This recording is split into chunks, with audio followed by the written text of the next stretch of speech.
During World War II, there was great emphasis placed upon training, and many of the nation's finest boxers and wrestlers were enlisted to instruct recruits in the manly art of self-defense. For many years, police officers have been using this science in their everyday work, with the limitation of being required to apply only that degree of force necessary to subdue and restrain a suspect or risk the accusation of so-called police brutality. Our work is further complicated in that many of the suspects we will be called upon to subdue will be veterans of the war, trained in commando tactics, therefore familiar with and able to break the holds most commonly used. It is the purpose of this film to demonstrate not only restraining and defensive holds least apt to be broken, but also to point out the dangers of using the wrong tactics when meeting a trained and experienced suspect.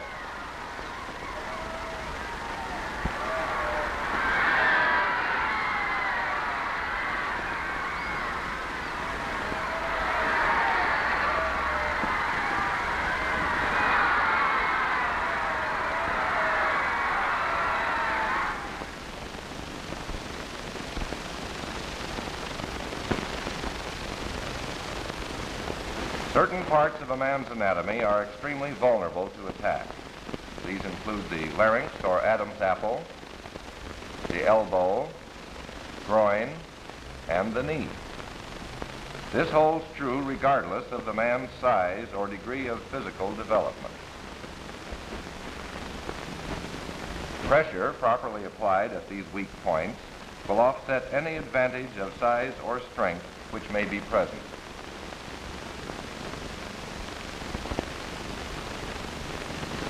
A knowledge of these leverage principles is vital as the first fundamental of training in self-defense.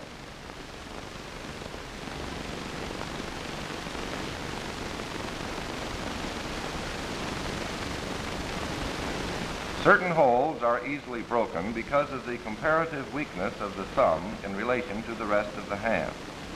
A turn of the wrist towards the thumb will always be effective in obtaining release from a one-handed grip. Where two-handed grips are used, it is only necessary to bring your other hand into play to apply additional leverage, always toward the opponent's thumb.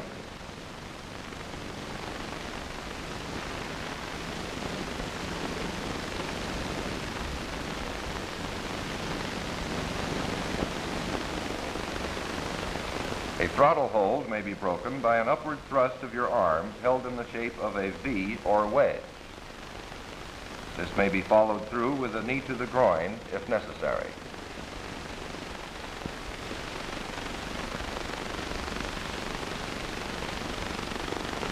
The approach of the officer to the suspect is all important. Here's what can happen when the officer uses a direct frontal approach.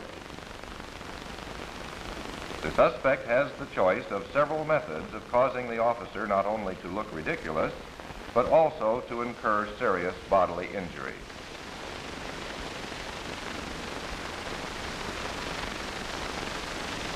As 95% of all men are right-handed, the correct approach is to step to the right side of the suspect prior to questioning him. The officer should then place his hand behind the suspect's elbow and grasp the material of his coat or other garment so as to be able to pull him off balance if any offensive action is attempted.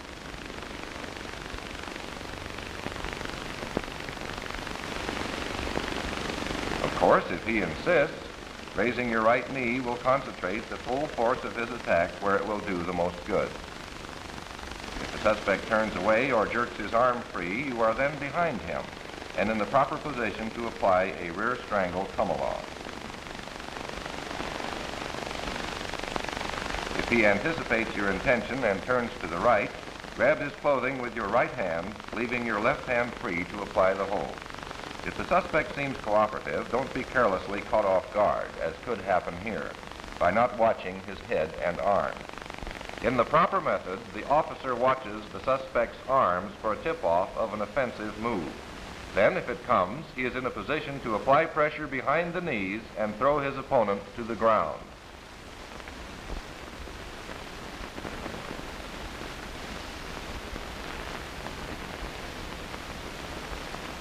After years of trial and error, this modified bar hammer lock has been developed and will hereinafter be referred to as the police hold. For all practical purposes, it is as unbreakable as any hold can be. Properly applied and with the right forearm locked under the suspect's chin, he may be easily controlled and led to a wall or any vertical object for handcuffing and thorough shakedown. Though the suspect's left arm is free, he is unable to put it to any offensive use. While circumstances alter cases, it is a good general rule to handcuff a dangerous suspect prior to a thorough search of his person. Note the position of the officer's right foot, ready to trip the suspect upon the first false move.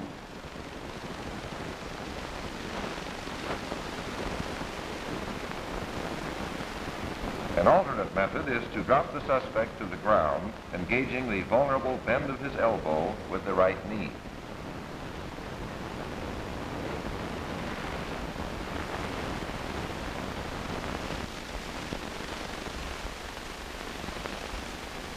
Then bring the left knee in to complete the restraint, leaving the hands free to carry on the handcuffing operation.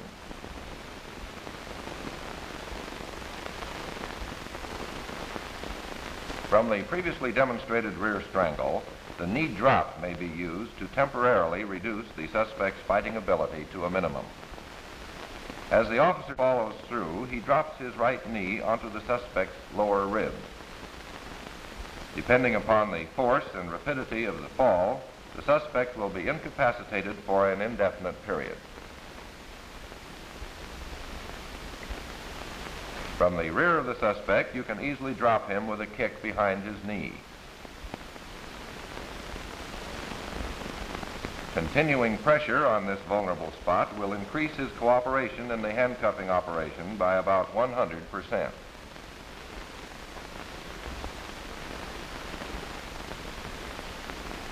In extreme cases, the flying mare may be used, but it is not recommended as a general practice, as it places the suspect momentarily behind the officer. However, this come-along is easily applied and very effective in leading the suspect to the radio car. Note that the right hand is used to guide him, as well as to keep him from falling forward to break the hold. Here's what can happen when the officer approaches between two likely-looking suspects.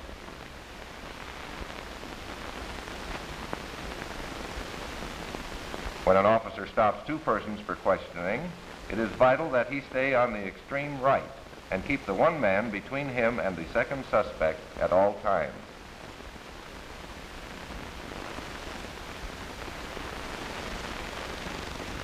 The problem of restraining female suspects is a difficult one. What usually happens is something like this.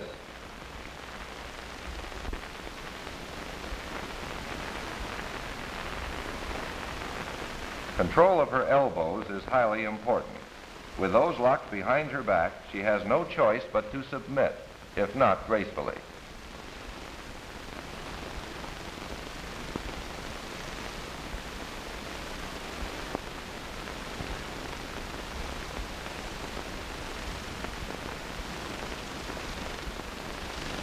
Well, what have we here?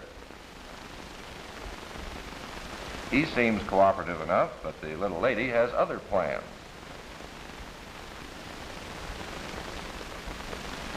Sorry, pal, but this could go on all night.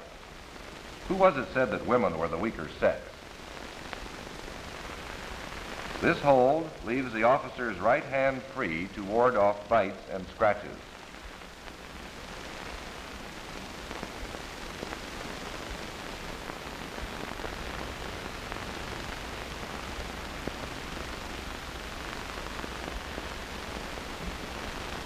The strangleholds are dangerous and cannot be broken through strict adherence to Marquis of Queensberry rules.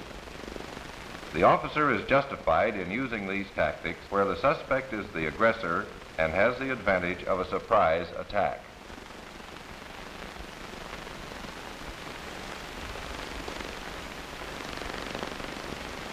The same is true of the clumsy and easily broken bear hug.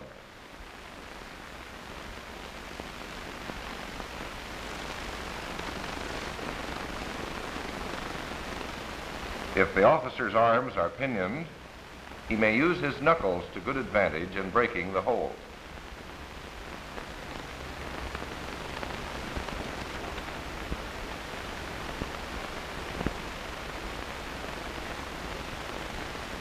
If his arms are free, he is able to use this alternate method, in all instances following through with the knee drop to the lower rib.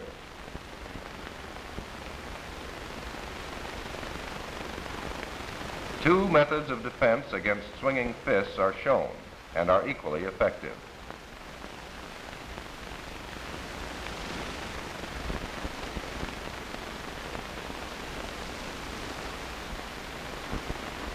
If the officer has been thrown to the ground, he should keep his feet between his body and the opponent so as to be able to defend himself against a kick in this manner.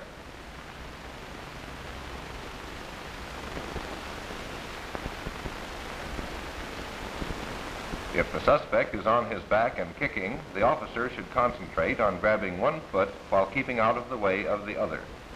Then cross the opponent's legs. By dropping the knee on the suspect's ankle, he can be easily brought under control.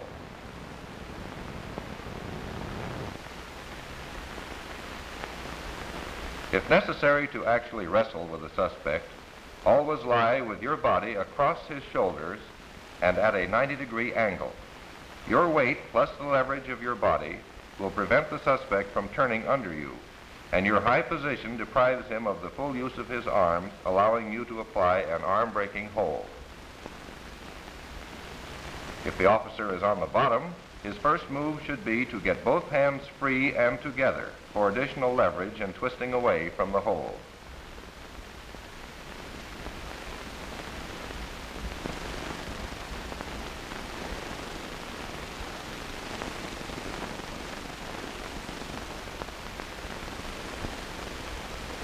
Should a suspect, armed with a gun, take the officer by surprise at close quarters, there is a moment of indecision during which you have the opportunity of disarming him. You have the advantage of selecting the exact instant in which to make your move.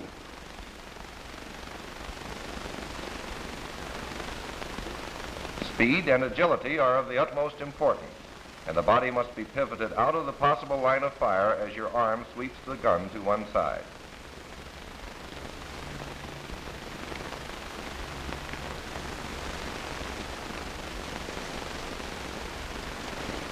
Do not telegraph your intention by any movement of your eyes or change of expression.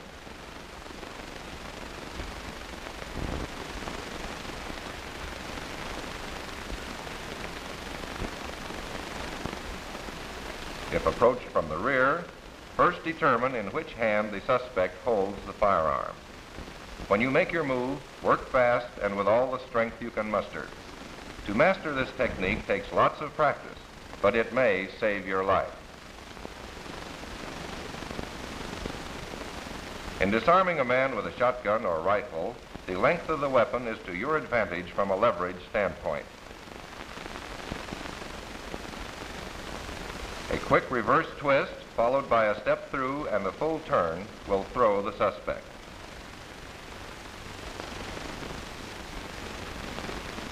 When attacked from the rear, you must first determine how the weapon is held to decide which way to turn. There are three chief methods of attack with a knife: the underhand, overhand, and center thrust. In the first two, the officer takes advantage of the suspect's forward momentum in making the throw.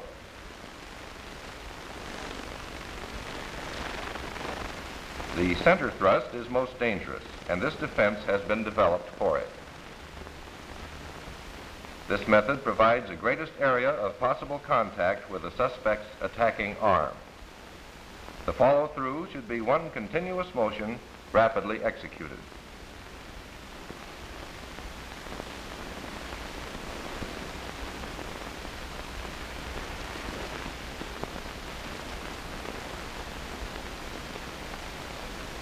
For years, police officers have been using holds which are not only easily broken, but dangerous to apply. The hand grips are examples of these.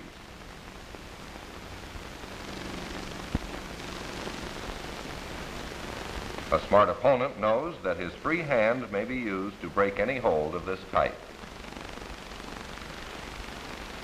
The advantage lies with the officer only when he can apply two hands against one. In any contest of 2 against 2, the stronger pair will always win.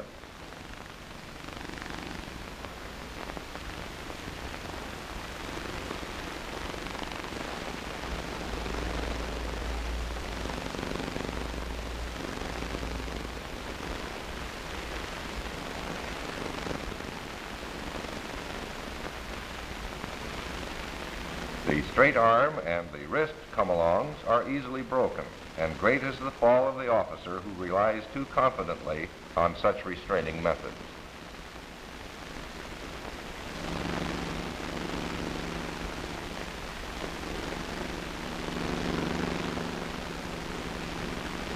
These holds, improperly applied by an inexperienced officer, lay him wide open to successful counterattack by a clever suspect. The recruit should learn a few holds well, practice them often, and avoid the dangerous and spectacular.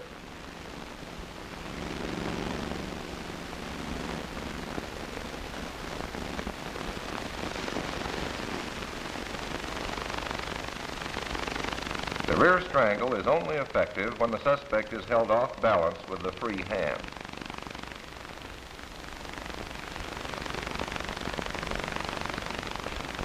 The instant he is permitted to stand erect, the officer is liable to float through the air with the greatest of ease.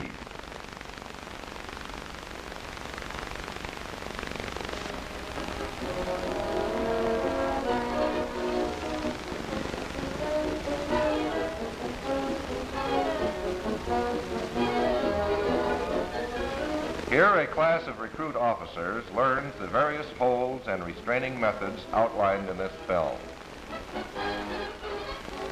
After the instructor's demonstration, each student practices the technique upon his teammate. As in any other phase of police work, practice makes perfect, and these officers will recall and use the fundamentals of self-defense and disarmament continually during their tours of duty in the field.